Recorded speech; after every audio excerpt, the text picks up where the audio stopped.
Good morning students. Now coming to simple tissues.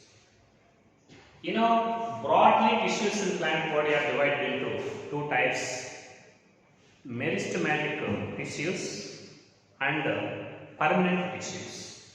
The types of meristems and importance of meristems in previous class. Now coming to permanent tissues. Permanent tissues also divided into three categories. Okay? Permanent tissues are divided into two categories. One is simple tissues, and second one is called complex tissues. Complex, simple and complex tissues. But what's the difference between these two? Simple and complex tissues. Simple and complex tissues difference is a group of cells which are represented by the same origin, or a group of cells that contain the structurally and functionally similar. The tissue which contain the cells which are structurally and functionally similar, that is called simple tissue. So these tissues are structurally and functionally similar. That is called simple tissue. But second one is structurally dissimilar.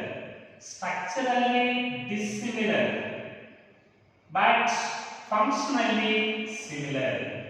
Functionally similar. That is called complex tissue. That is complex tissue. Very, very important. The tissue which is represented by structurally and functionally similar cells. The cells which are structurally and functionally similar, that constitute simple tissue. But the cells which are structurally different, structurally dissimilar, but functionally similar.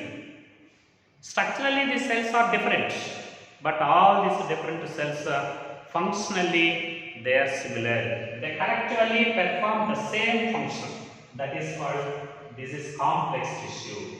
Actually, this complex tissue, it includes xylem and fluid. Xylem and fluid. They constitute complex tissues because xylem and fluid is represented by different kinds of cells.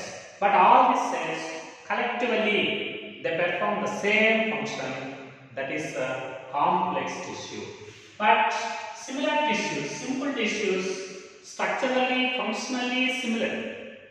Okay. Now these simple tissues are also divided into total three types. One is parenchyma. One is parenchyma. This is the first type of simple tissue. Second one, parenchyma. Parenchyma. This is the second type of tissue. Third one, sclerenchyma. Sclerenchyma. There are total three types. One is parenchyma. Second one, parenchyma. Third one, sclerenchyma. Okay, very, very important. This first type of tissue, this is living simple tissue, and parenchyma is also living simple tissue, but sclerenchyma is the dead simple tissue. That is the dead. What is the ratio of living tissues and dead tissues and simple tissues? Living 2, dead 1, 2:1. 2:1. Now coming to first one, parenchyma. This is also called. Now coming to one by one. Parenchyma is also called. This is a fundamental tissue. This is also called fundamental tissue. And this is also called ground tissue, fundamental or ground tissue, and this is also called primitive tissue. Primitive tissue. Why this is named as fundamental and ground and primitive tissue? major part of the plant body is made up of parenchyma. So this is a fundamental or ground. This parenchyma is also not only present in primitive group of plants, it is also present in higher group of plants. So that it is also called a primitive tissue. This is called primitive tissue. At the same time, this type of parenchyma, it is represented by different shapes of cells. Different shapes of cells. For example, cells may be spherical, or oval shaped, or polygonal shaped, or this is also round shaped, or elongated shape. So, parenchyma of the cells, the shape of parenchyma is different. Maybe spherical, oval, polygonal, and also round and elongated cells. At the same time, these are the parenchyma cells. Cells are very small cells, and cells are arranged loosely with a number of intercellular spaces. These are called intercellular spaces. Cells are arranged very loosely with small gaps in between them. Such gaps present between these cells, they are called intercellular spaces. At the same time, cell wall is very thin. Cell wall, it is very thin, and cellulosic cell walls are there. Cell walls are very thin and cellulosic cell walls are there.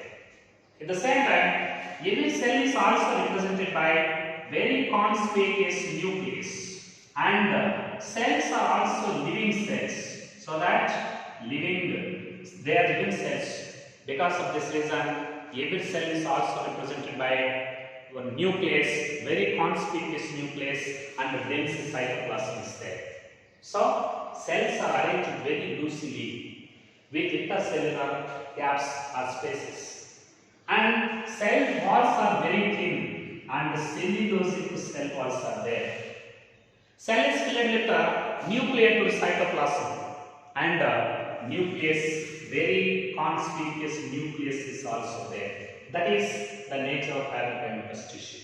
At the same time, this parenchyma, in some parenchyma cells, the parenchyma, it is also represented by large number of chloroplasts.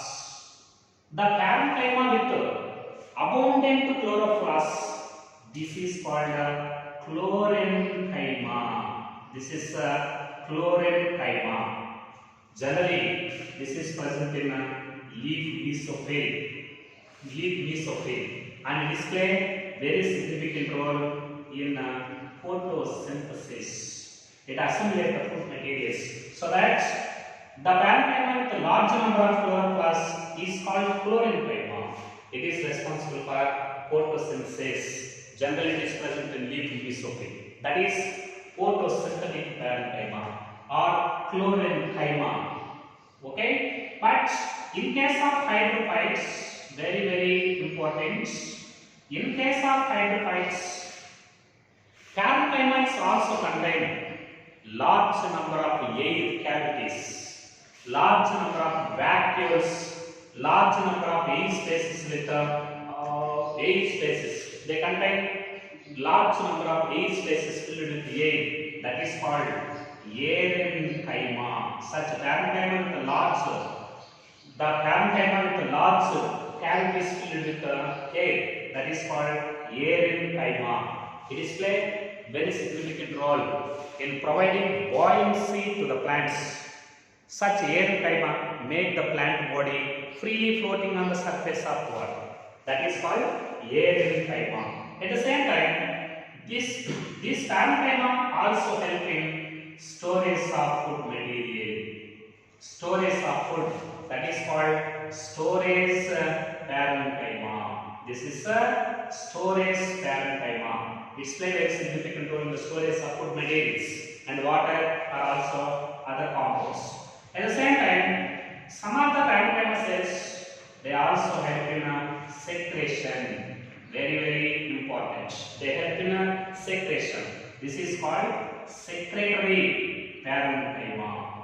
Secretory parenchyma. It helps in the secretion of food materials. That is the nature of parenchyma and functions of parenchyma.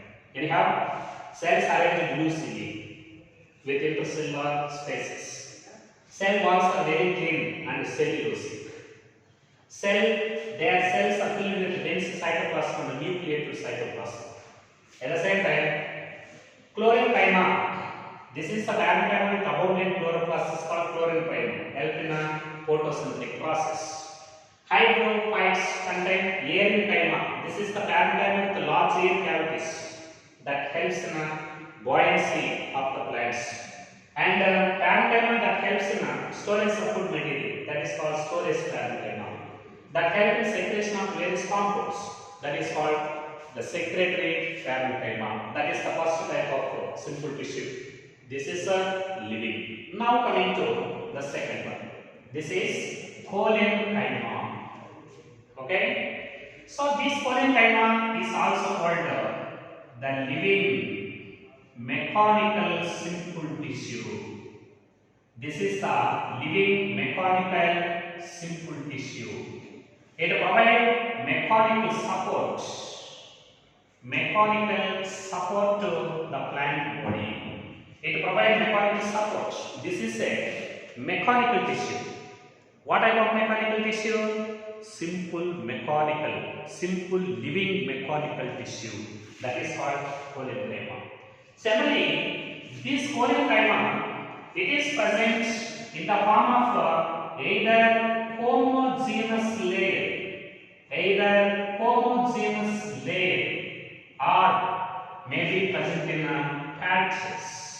It is present in the form of patches below the epidermis.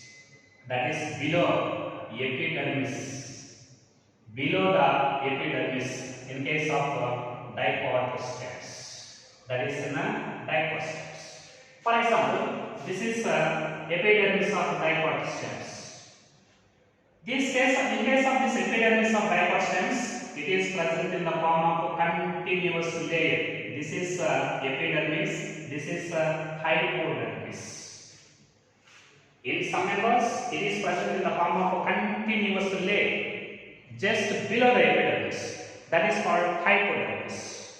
That is in a continuous. That is called homogeneous layer. But in some members, for example, this is the epidermis. Epidermis is followed by discontinuous layer of cholenchymatous hypodermis that is present in the form of patches. So, the epidermis of diploid is followed by the continuous layer of hypodermis cholenchymatous, or maybe it is represented by discontinuous cholenchymatous hypodermis that is present in the patches. At the same time, the cells of cholenchyma, for example, these are the cells of cholenchyma. Cells are arranged compactly without intercellular spaces. So, these are intercellular spaces. Okay, cells are arranged compactly, and cell corners are extensively thickened by the deposition of extra wall material like this. Cell corners are extensively thickened. So, cell walls are very thin and intercellular spaces are absent. Intercellular spaces are absent and cells are living cells with dense cytoplasm and nucleus. And cell corners are extensively, very, very important, extensively thickened. This is the characteristic feature of only cholenchyma. Okay, they are cell corners. Cell corners are extensively thickened by the extra deposition of cell wall materials like cellulose and hemicellulose and also pectin. cellulose, hemicellulose and pectin. That is the cell wall of polynucleated cells. So, cells are arranged compactly without intercellular spaces. Cell walls are extensively thickened in corners. That is due to the deposition of extracellular material like cellulose, hemicellulose and pectin. And cell shape, this is maybe spherical, or maybe this is oval, and maybe polygonal shaped. So cell shape is maybe spherical or oval or polygonal shape. Cells are arranged compactly without intercellular spaces. Cells are filled with very dense cytoplasm with a very conspicuous nucleus. Cell corners, very important. Cell corners are extensively thickened by the deposition of cell wall material like cellulose, hemicellulose and pectin. So, in some members, this polyphyma, it is play very significant role in photosynthesis. Okay, it contains some amount of chloroplast. Polyphyma with chloroplast, they maintain photosynthesis, assimilatory in function. At the same time, this polyphyma it provide mechanical support to the plant parts, especially to the young stems, provide support to the young stems and leaf petioles, etc. Due to presence among these living mechanical tissue, it provides strength and elasticity to the plant parts. It provides tensile strength and elasticity. Tensile strength and elasticity. Due to presence of polynucleated tissue, these plant parts they can bend in all directions, but they do not break because polyphyma provide tensile strength and also provide elasticity, that is flexibility to the plant parts. Because of this reason, these parts they can bend in all directions, but not in but they do not break. That is the nature of polyphyma. What is the importance of polyphyma? It plays a very significant role in production of providing mechanical support, tensile strength or mechanical support. At the same time, it also helps in a photosynthetic process because it contains some amount of chloroplast. That is the nature of polyphyma, living mechanical tissue. Now coming to the third one, this is sclerenchyma. So this sclerenchyma is also called dead mechanical simple tissue. Dead mechanical simple tissue. This is called dead mechanical simple tissue. You know there are total 3 simple tissues: parenchyma, polyphyma, sclerenchyma. How many simple tissues are mechanical tissues? 2 types: polyphyma, sclerenchyma. But what is the difference between these 2 mechanical tissues? Polyphyma is a living simple mechanical tissue, but sclerenchyma is a dead mechanical simple tissue. So here cells are arranged compactly. Cells are arranged compactly and no intercellular spaces. And these cell walls are made up of very lignified cell walls. Cell walls are very thick and is represented by lignin. Highly lignified cell walls are there. And these cell walls are also contain some amount of pits, and cells also contain very narrow empty place at its center.